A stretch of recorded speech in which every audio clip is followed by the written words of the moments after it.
The 1986 bill was contingent upon the pharmaceutical corporations conducting studies every 2 years. So in 32 years after they were given absolute power, they decided they didn't have to do those studies. But why would they want to do those studies? Let's go back in history a little bit.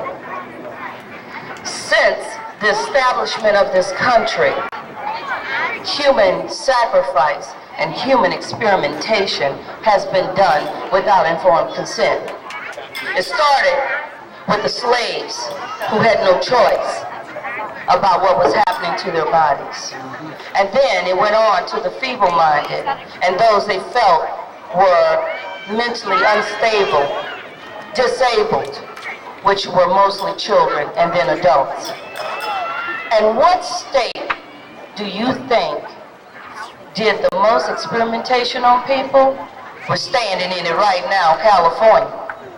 So when you have someone like Pan who stands with a smirk and smile on his face and states that your children cannot go to school unless they're completely vaccinated, you have no right to informed consent about those vaccines because he and the rest of the medical establishment declares that they are safe.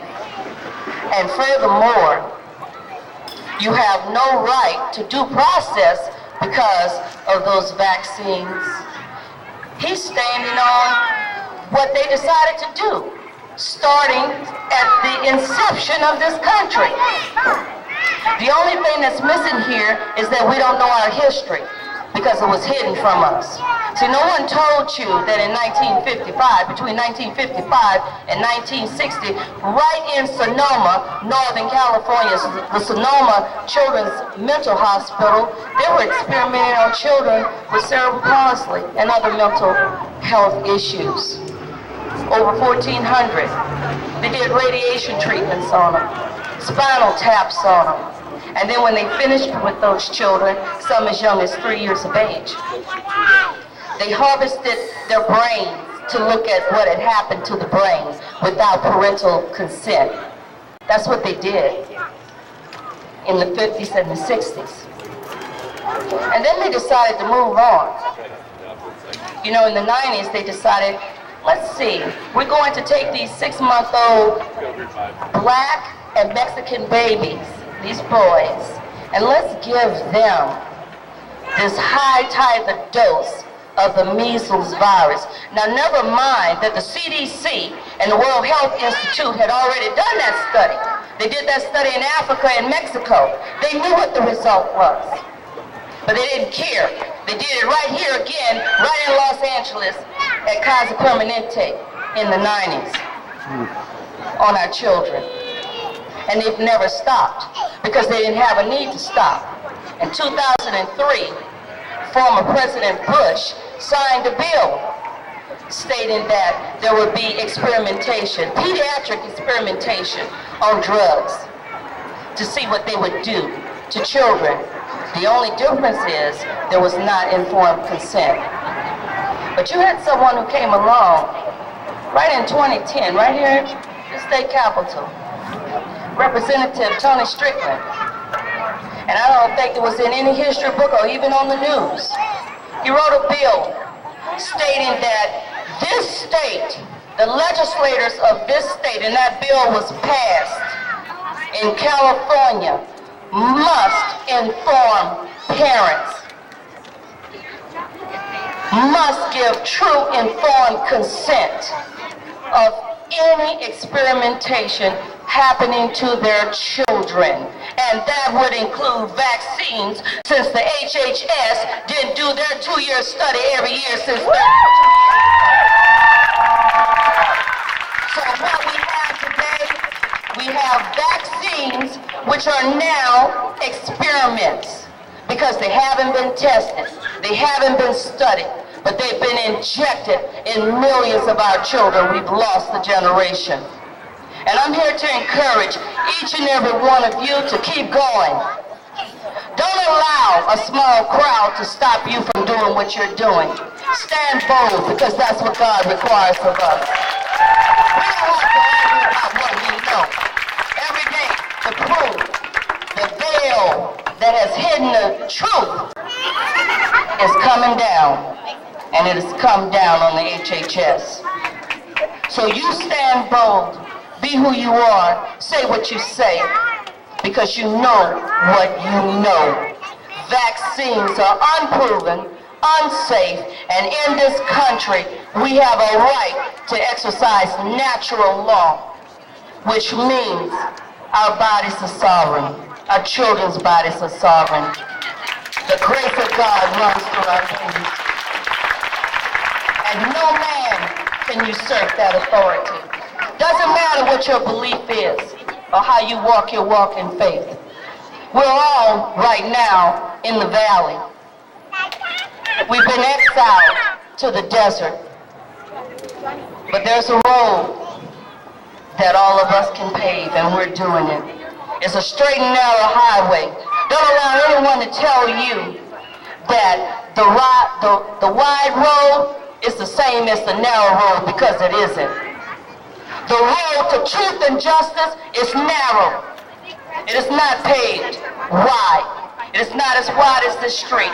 You can tell by the number of us out here today. We are the truth bearers and the truth seekers. And we have been destined to do what we do at this appointed time in this country. Either we will stand united, and it doesn't take a lot of us, because you have to remember, if you know anything about the Bible, when Joshua got to Jericho, he stayed silent for 7 days. And when they came out, it was only a few of them walking around the wall of Jericho before it came down. So we are standing here in front of the wall of Jericho, the one that has said that in this state, unless you vaccinate your children, you are not eligible for the aid that you need to keep your family going. This is the wall of Jericho. Go down deep in prayer. What we need here is what only God can do. We're in a spiritual battle, and we're in spiritual war. And God stands tall. And because of your dedication and your willingness to rise even when you're weary, to rise again even when you fall, God will give you strength. He gives us the strength as eagles, the wings that we need to fly high. And for those of us who can't walk, He prepares the way. It doesn't matter. For those of us who feel as though we can no longer run, He prepares the way. It's through us. And because of us, we've made such a difference. This little small so-called anti-vaccine movement. Don't be afraid to use those words, anti-vaccine. Whether you're an ex-vaxxer, pro-vaxxer, who now decides that you're going to be an anti-vaxxer or ex-vaxxer, you're all anti-vaccine. Because there is not one that is safe. And I will stand anywhere and say those words. There doesn't need to be a safety study. They've had the safety studies, but the safety studies prove what I just said, that there is not one safe vaccine that should go in any child's body.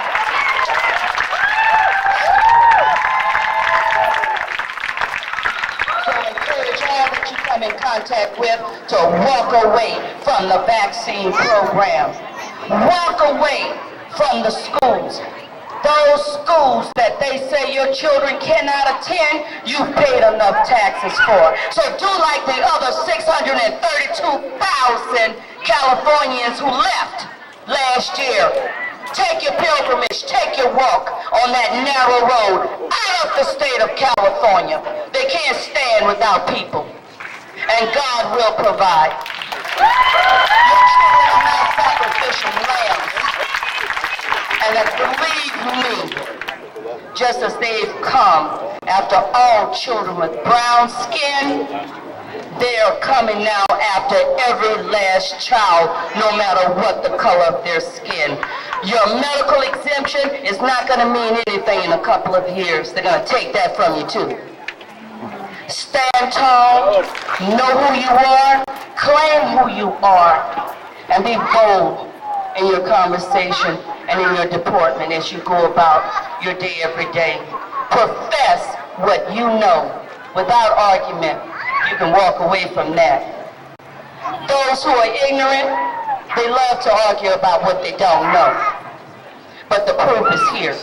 Proof has always been here. The difference now is we have social media that has exposed it all over. We don't need NBC, ABC, and CBS. We have Peeps TV. And we declare who we are. We're as big as any of them in this movement. So be who you are. Be encouraged.